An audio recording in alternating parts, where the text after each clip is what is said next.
ya Tuhan, ketika memang gue harus stay sama anak-anak, gue harus nginep di sini, ya udah Tuhan, jangan sampai dipisahkan kita cuma di sini.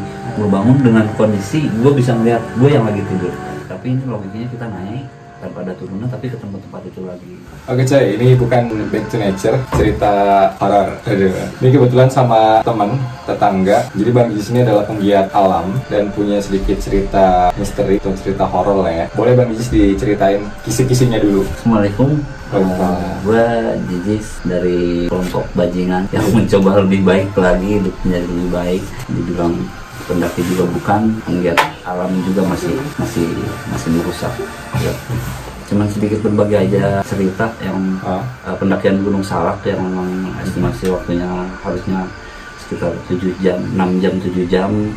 Akhirnya kita ngaret karena memang ada suatu hal yang memang di luar nalar batas kewajaran manusia. Kita sama teman-teman 13 orang di tahun 2016 kalau nggak salah. 2016. Ngaretnya jadi berapa jam Bang Jijis? Harusnya 6 jam lah katakanlah, itu santai ya? Santai. Kalau cepat kan bisa 4 jam. 4 jam, 5 jam sebenarnya udah nyampe, karena memang kita perjalanan santai.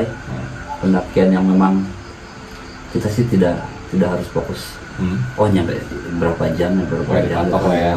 Karena memang kita lihat kondisi teman-teman juga gitu kan, ada yang memang fisiknya bagus, ada yang memang baru pertama kali juga, orangnya banyak juga, jadi tidak harus stuck sampai jam segini, tapi kita target sih 7 jam harusnya nyampe. Realisasinya jadi berapa jam? Sampai puncak? Sekitar 12 jam sampai 13 jam. Ada apa? Makanya bisa sampai seperti itu. Nanti Bang Jijis akan ceritain. Oke teman-teman, sebelum dilanjut, jangan lupa tonton episode Back to Nature, udah ada 4 season. Langsung aja kita dengerin cerita dari Bang Jijis. Silakan Bang. Berawal dari rencana yang memang tadinya cuma 8 orang sama teman-teman, cuman ada beberapa orang yang mau ikut gitu kan. Hari Jumat semua teman-teman sudah prepare, semua sudah mulai siap.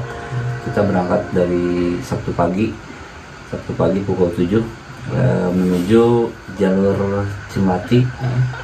Nyampe di parkiran karena memang sebelum itu kita sudah mengurusi maksi untuk lintas dengan dulu sama Kang almarhum Ayah dari penggiat alam Cikaweni. Kita dibantu sama almarhum bikin simaksi untuk melakukan pendakian lewat Cimati dan turun lewat Cidahu waktu itu.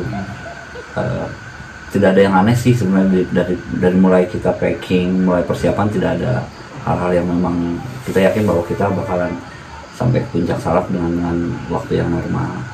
Di perjalanan dari awal perjalanan dari pos tempat parkir sampai hutan Damar yang dari Cimati, kita masih enjoy, masih nyaman, cuaca bagus. Sempat salah jalur, yang harusnya kita ambil jalur kiri, kita malah ambil jalur yang kanan di awal pendakian. Di awal pendakian. Sorry Bang, dipotong dulu. Itu start trekkingnya jam berapa? Mulai trekking kita 7:30 pagi ya? 7:30 pagi, karena memang dari base camp kita dari teras karena nggak terlalu jauh, cuman berapa kilometer, cuma setengah jam nyampe pos pendakian. Jam 7:30, jam 8:30 kita sudah mulai, bukan keanehan sih, karena memang kita salah ambil jalur aja, karena memang wajar mungkin bukan setelah hampir 3 tahun tidak melakukan pendakian lewat jalur Cimati, wajar kita agak-agak sedikit lupa. Nyampe pos 1, pos 2 kita masih aman, kondisi aman, cuman agak sedikit mendung karena memang cuaca mulai tidak bersahabat sama pendakian. Di pos 1, pos 2. Pos 1 sudah mulai tidak bersahabat. Jam berapa tuh Bang? Sekitar jam 10, jam 11-an. Jam 11 lah, jam 11. 2-3 jam lah ya. 2-3 jam, jam 11. Kita lanjut pos 3, isi air, karena pos 3 salah satu yang memang pos air terakhir kalau nggak salah di sana. Kita isi air, sholat juga di situ juga di pos 3, baru kita lanjut pendakian. Masih dalam kondisi mendung. Pos 4 kalau nggak salah kita udah mulai hujan, dan kita terpisah karena memang ada beberapa orang yang memang kondisi fisiknya memang tidak sekuat teman-teman yang lain. Kita pisah rombongan sama 8, saya sama 4 orang teman dari Jakarta sama teman-teman dari Bekasi, kita terpisah 5 orang di belakang dan 8 orang lagi sudah jalan duluan. Nah, Bang Jis ini yang di mana? Yang di rombongan belakang, yang 5 orang apa yang di depan? Saya masuk di rombongan yang paling belakang karena memang saya yang memang dituakan di situ. Yang bertanggung jawab. Yang bertanggung jawab di situ lah sebagai sesepuh. Sesepuh. 5 orang di rombongan belakang dan 8 orang di depan. Sebenarnya jaraknya tidak terlalu jauh, sekitar jam setengah 2 antara pos 4 sampai pos 5. Akhirnya kabut. Sekitar hampir 1,5 jam. Posisi kita bawa HT ya, bawa pesawat, alat komunikasi. Kita masih lancar komunikasi tuh, saling tanya lokasi gitu kan, masih bisa tanya lokasi, masih berkabar sama Tanto, teman saya yang satu organisasi dan sekawannya masih. Cuman pas begitu Tanto kabutnya sudah hilang, sementara saya yang 5 orang belum hilang, masih kabutnya masih gelap, jarak pandang juga tidak terlalu jauh, jaraknya cuma 1-2 meter saja gitu kan. Kondisinya gerimis. Tanto ngabarin, Kang, ini kabut udah hilang, gimana gitu kan, di atas udah hilang. Saya sih menginstruksikan, toh ya udah dilanjut duluan, terus kalau misalnya memang sampai duluan di puncak bikin tenda, masak gitu kan. Karena memang kabut di posisi saya belum juga hilang gitu kan, masih belum bisa jalan. Karena memang berjalan dalam kondisi kabut lumayan berbahaya juga, jarak pandang yang terbatas, terus kondisi badan yang mulai udah nggak normal gitu kan di kelelahan. Jadi kita untuk rest dulu untuk beberapa saat sampai kabutnya hilang, nah baru kita jalan. Hilang kabut tuh sekitar jam setengah 4, jam 4 lah kita hilang kabut. Di situ gimana kondisinya anak-anak? Kondisi masih normal, cuman sedikit kelelahan aja. Sedikit kelelahan karena memang terlalu banyak diam juga kan, salah kalau pendakian terlalu banyak istirahat, saat dingin, kebetulan juga kabut. Akhirnya kita jalan setelah kabut hilang, kondisi dengan masih pakai jas hujan karena memang sedikit agak gerimis. Lanjutin perjalanan setelah kabut hilang, masih dalam situasi normal gitu kan, cuman ada sedikit beberapa keanehan yang akhirnya memaksa kita harus banyak rest gitu kan. Dengan salah satu teman kita yang dari Bogor sering banyak naik jalur gitu kan. Ini kok jalurnya lumayan bercabang gitu kan, mana karena memang yang sudah pernah di rombongan saya yang terakhir 5 orang cuman saya sama Doni waktu itu. Sama Doni yang memang dari Bekasi gitu kan. Doni posisinya di depan, saya di belakang. Doni juga melihat sekelebat bayangan hitam katanya, yang kalau menurut saya itu yang udah nggak normal banget.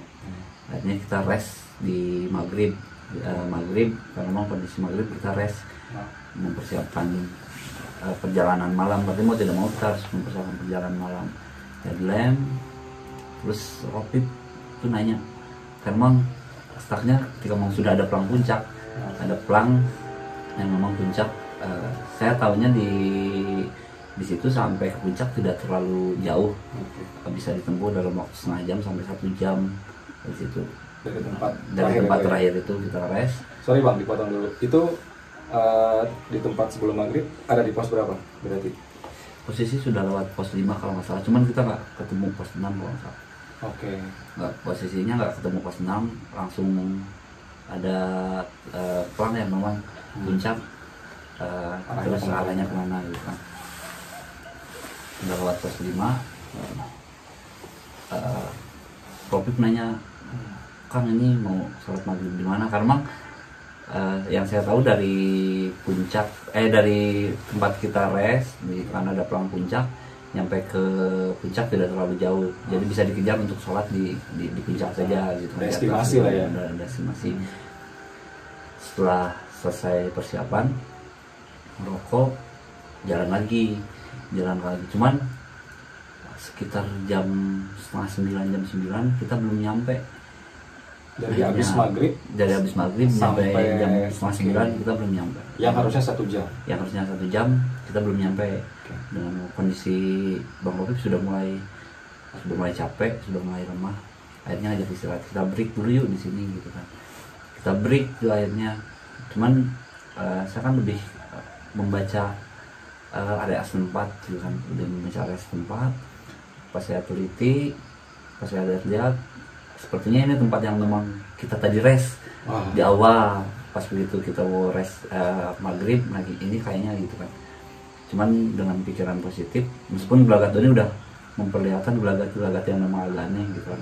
Karena memang Doni itu ada beberapa kali naik gunung, ketika memang ada gelagatannya dia udah pasti nanya gitu, Bang ini ada apa sih gitu kan. Cuman nggak dijawab gitu. Akhirnya rest sekitar 15 menit. Saya sempat bikin tanda pakai bungkus mie sama tiplek biar tahuan lah gitu kan posisi kita di mana, biar nanti kalau misalnya lewat situ juga kita tahu bahwa kita lewat situ. Akhirnya kita jalan sekitar jam 9 lewat, jam setengah 11 tuh kita belum nyampe juga. 1 jam setengah dari jam setengah belum nyampe. Akhirnya drop, kondisi Bang Ropi benar-benar drop. Di dalam perjalanan 1 jam setengah itu emang sebenarnya emang udah nggak boleh kan, perjalanan malam nggak boleh gitu kan. Yang 3 orang lagi gimana? Yang 3 orang masih aman gitu kan. Bang Co dengan diemnya, Omen dengan konyolnya gitu kan, terus Doni dengan gelagat-gelagatannya masih memperlihatkan itu. Dan akhirnya kita melihat kondisi Bang Ropi drop, kita akhirnya memutuskan untuk break lagi. Setelah break, melihat sekitar lagi, dan akhirnya itu kita melihat bungkus mie yang saya pasang, yang tadi dipasang, sama stick leg yang memang kita taruh di situ. Kita masih melihat itu lagi gitu kan. Kalau dipikir secara logika, ketika memang kita kondisi naik terus balik lagi ke tempat itu, harusnya kita ada turunan dulu baru ketemu itu lagi. Tapi ini logikanya kita naik tanpa ada turunan tapi ketemu tempat itu lagi. Sudah mulai ini sudah mulai disadari bahwa ini ada yang salah gitu kan. Tapi kalau berpikirnya kita salah jalan, harusnya kita turun baru kesini lagi gitu kan. Ada apa nih gitu kan, sempat bertanya juga ada apa nih gitu kan. Kok bisa setelah lihat tanda yang dibuat ketemu lagi udah fix itu? Udah fix, kita berarti ada sesuatu hal yang memang akhirnya memaksa kita harus jalan di tempat kan, harus jalan di situ-situ terus. Akhirnya dengan makanan yang tersisa, dengan barang-barang yang tersisa, kita coba tetap tenang gitu kan. Tanggung jawab, oh iya, sebelum kita rest maghrib, masih dalam kondisi kabut, HT kita yang tadi di bawah itu tiba-tiba mati. Dalam kondisi full, tiba-tiba baterai low dan mati. Awalnya full, tiba-tiba low, terus mati. Kita tidak bisa komunikasi sama teman-teman yang 8 orang yang memang udah jalan duluan. Dilema iya, karena memang kondisinya kita memikirkan bukan cuma kita berlima. Kalau saya pribadi, gue pribadi gitu kan, aduh kondisi temen gue gimana gitu kan di atas, apa udah nyampe apa belum gitu kan.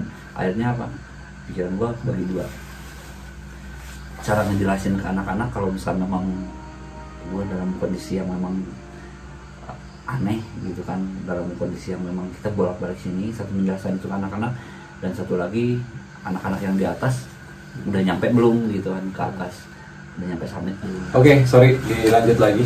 Tadi juga ada keanehan di sini. Tiba-tiba kamera tiba-tiba mati, nggak nge-record. Kita lanjut lagi dari yang HT tadi kali ya. Iya, memang sebelum kita maghrib juga HT udah sebenarnya dalam kondisi full, tiba-tiba mati. Dan kita sudah lost kontak sama teman-teman yang di atas itu, yang 8 orang, sama teman-teman kita yang 8 orang sudah lost kontak duluan. Dalam posisi sulit, gimana caranya kita harus tenangin diri kita gitu kan, sebelum kita akhirnya harus menyampaikan sesuatu hal yang pahit, beban moral tanggung jawab kita ke teman-teman yang lain juga kan. Akhirnya saya coba mempertanyakan ke teman-teman, makanan masih ada, ternyata makanan masih ada, terus tenda ada gitu kan. Ya. Doni akhirnya nyamperin, bang kalau misalnya memang ada sesuatu hal yang harus ceritakan sama gue gitu. Gue bilang santai kok, gue bilang yang penting kondisi anak-anak bertiga ini aman, jangan sampai ada yang tahu dalam kondisi. Oh, Doni udah tahu berarti Doni udah sadar. Doni itu udah sadar kalau kita tuh ada apa. Karena memang hampir 4 tahun ke belakang bareng dia terus naik. Karena memang ketika mau ada sesuatu, gelagat kita berdua tuh udah wah kak, udah ada sesuatu nih. Saling paham. Jadi enak ya. Jadi enak. Malah saling nguatin bukan jadi down. Iya. Kalau teman deket ya. Akhirnya kita sempat beberapa ketemu sama pejarah kubur yang memang akan melakukan ziarah ke makam yang memang ada di puncak, salah satu di puncak Mani. Dan si bapak sebelum berangkat di tempat parkir sesepuh yang dari situ bilangnya kalau misalnya memang ada apa-apa kita harus tawasulnya ke Gunung, terus ke yang Surya Kencana, terus ke Wangi sama Nabi Sulaiman sama almarhum Soekarno katanya. Yaudahlah, secara pribadi kita coba tawasul ke yang disebutkan tadi, mencoba untuk tetap tenang. Dari bawah tuh udah ada yang ngingetin ya? Iya, udah dikasih tahu. Jadi sudah dikasih kisi-kisi kalau misalnya ada apa-apa nih harusnya sini gitu. Ternyata benar kejadian dengan peralatan yang memang tidak terlalu kubik, memang kita coba tawasul gitu kan. Merokok, gimana cara yang nangin anak-anak. Bang Doni ngurusin Bang Ropip yang memang kondisinya yang memang drop gitu kan. Gimana caranya Bang Ropip biar bisa balik lagi gitu kan, survive gitu kan. Karena kondisi kita sudah malam sekitar jam 11-an, kita belum sampai. Setelah tawasul kita coba bongkar tenda sebenarnya, meskipun gua belum ngomong ke anak-anak kita bakalan tidur di sini gitu. Cuman dalam hati gua berdoa, ya Tuhan, ketika memang gua harus stay sama anak-anak, gua harus nginep di sini gitu kan, bongkar tenda di sini. Ya udah Tuhan, jangan sampai dipisahkan kita berjumpa di sini, dan mudah-mudahan kondisi teman-teman gua di atas juga aman gitu kan, tidak terjadi apa-apa gitu kan. Sampai akhirnya besok pagi gua bisa ketemu anak-anak terus pulang. Itu sih gua doa itu terus. Dalam hati sih sebenarnya, wah ini pilihan yang sulit, gua harus tidur di sini gitu kan, tanpa harus memberitahukan anak-anak kondisi yang sebenarnya. Otomatis kalau kita bongkar tenda, anak-anak pasti nanya kenapa kita nggak lanjut aja gitu kan. Itu yang akhirnya. Cuman setelah sebelum bongkar tenda, sebelum bongkar tas, tiba-tiba pesawat yang tadinya mati, yang tadinya baterainya drop, tiba-tiba nyala, power on. Yang tadinya udah drop udah low, baterai low, memang udah nggak nyala. Kita paksa nyala juga emang nggak bisa kan. Setelah tawasul. Iya, setelah tawasul akhirnya nyala, power on. Bisa tuh akhirnya kan, bisa. Doni langsung, Kang ini nyala gitu kan, bisa coba kita komunikasi. Cuman di pesawat obrolan kita nggak sampai ke anak-anak, masih ada dua obrolan yang memang nggak jelas, kayak nanya-nanya alamat atau apa. Dua orang perempuan yang ngobrol di situ sama bapak-bapak, kalau nggak salah, suaranya suara laki-laki. Akhirnya kita coba saya pinjam dulu apa sih jaringannya gitu kan, mau ngobrol keadaan urgent. Langsung tuh tiba-tiba obrolan itu nggak ada. Saya coba kontak Tanto, apa bisa diambil sama Tanto ngomong kan, Kang gimana nih kok masih belum nyampe sih gitu kan. Ini tuh masih di jalur gitu kan, dalam keadaan parno, ini Tanto bukan gitu kan. Masih ini Tanto bukan. Nyampe sempet nanya sama Tanto, ini Tanto mana gitu kan. Si KW ini Kang, angkatan lu angkatan berapa? Karena masih satu organisasi, angkatan lu angkatan apa? Suryawan Kang gitu aja bawain. Mas apa? Sama Tanto dengerin, gue bilang gue ada peluit nih di tas, kalau nggak salah tas Ray itu ada peluit yang memang di rekan yang memang buat pengalaman tidak ada nih, ada peluit yang bisa dibilang. Ada gue tiup peluit, Bang Sapa sama Tanto bilang, oh kan ini deket Kang gitu kan, suaranya masih bisa kedengar gitu kan. Ya udah tuh, coba lu kalau ada peluit di tiup biar gua bisa ngerespon gitu kan, saut-sautan gitu kan. Ada Tanto tiup peluit, akhirnya iya kedengar, Terus coba gue bilang, Tok, lu samperin dong di mana titik peluit gue, samperin ke sini gitu kan, siapa tahu deket gitu kan. Pas gue tiup peluit terus nggak nyampe 5 menit tangga turun. 5 menit? Di bawah 5 menit tangga turun. Karena tangga turun ketemu bahwa gue bilang sama tante, Tok, emang puncak di mana gitu kan, emang summit di mana? Ini kan di atas gitu kan, nggak jauh. Gue bilang di atas gitu kan, sementara gue dari sini dari tadi jam 6:30, dari jam sekarang udah jam 11 lewat belum nyampe gitu kan. Kok bisa gitu kan. Ya udah tuh, tanpa memikirkan itu dulu, yang penting kita naik dulu ke atas kan, karena kondisi Bang Ropik udah mulai dingin, karena baju yang memang belum meskipun udah ganti gitu kan, kondisinya emang udah malah. Kita naik ke atas gitu kan, sekitar 10 sampai 15 langkah ya nyampe kita. 10-15 langkah? Iya, makamnya yang memang sering yang sering jarah, makam Bang Mani, puncak, dan ini kayak anak-anak udah pikir panjang. Banyak Bang Sapa tuh nanya, Kang emang ada apa sih gitu kan. Yang lama enggak, gue bilang aja lah, yang penting bongkar tenda satu lagi, terus kita istirahat, jangan sampai ada yang bergadang gitu kan. Kita besok balik lewat Japan Aspa, hanya bongkar tenda satu, makan, habis makan ini kita langsung tidur. Gue kondisinya Bang Sapa sama Bang Cok bertiga satu tenda, sengaja gue buka kan biar bisa melihat kondisi anak-anak gitu kan. Kalau misalnya gue nggak bisa tidur juga. Jam 3:30 akhirnya gue bangun. 3:30 kalau disebut sama anak-anak tuh menjelang tahrim. 3:30 itu sebelum satu tahrim, sebelum subuh. Tenda tuh udah kayak kena angin. Bangun, ada yang bangun, coba empak-empakan, ini gue bangun dengan kondisi gue bisa ngeliat gue yang lagi tidur. Dengan kondisi yang memang gue bisa ngeliat gue tidur. Posisi kiri gue Bang Sapa, posisi kanan gue Bang Cok, gue di tengah. Gue bisa ngeliat mereka dan gue bisa ngeliat gue sendiri. Akhirnya lah, kok ini bisa kayak gini gitu kan. Tiba-tiba ada yang nyamperin, kamu semua pakai baju hitam. Yang datang. Iya, ada yang datang, tiba-tiba yang datang. Nggak tahu mimpi. Kalau dibilang mimpi, gue bisa ngeliat langsung gitu kan. Gue bisa masih ingat gitu kan katanya. Kalau bisa memang nyampe juga, tapi kondisi gue bisa ngeliat tubuh gue yang memang udah yang masih tidur. Cuman dengan perkataan kasar, pakai bahasa Sunda kasar sih.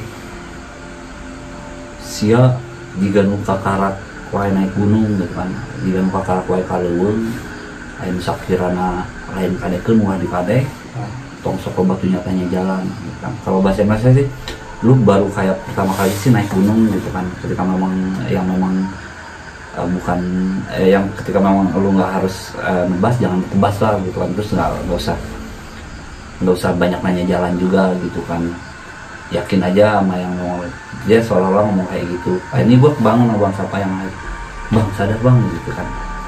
Bang Sapa nyadarin gue bilang, baru nih kondisi tubuh gue udah nggak ada. Gue yang merasa, gue udah sadar kan nih. Akhirnya gue coba bangun anak-anak, bangun Bu, bangun, masak gitu kan, makan. Setelah makan kita cabut lewat Sungai lagi. Gue bilang tetap nggak cerita deh. Iya, masih nggak cerita. Akhirnya gue turun jam 7:30, gue turun dengan Doni, karena gue bilang, Kak lu di depan ya bareng kantor, gue di belakang ini backupin anak-anak gitu kan. Gue masih beriringan bareng Bang Sapa sama Bang Ropik. Gue di belakang Bang Sapa, Bang Ropik, Doni duluan sama teman-teman. Memang kalau menurut gue ya, ini ada sesuatu hal yang memang harus diingatkan.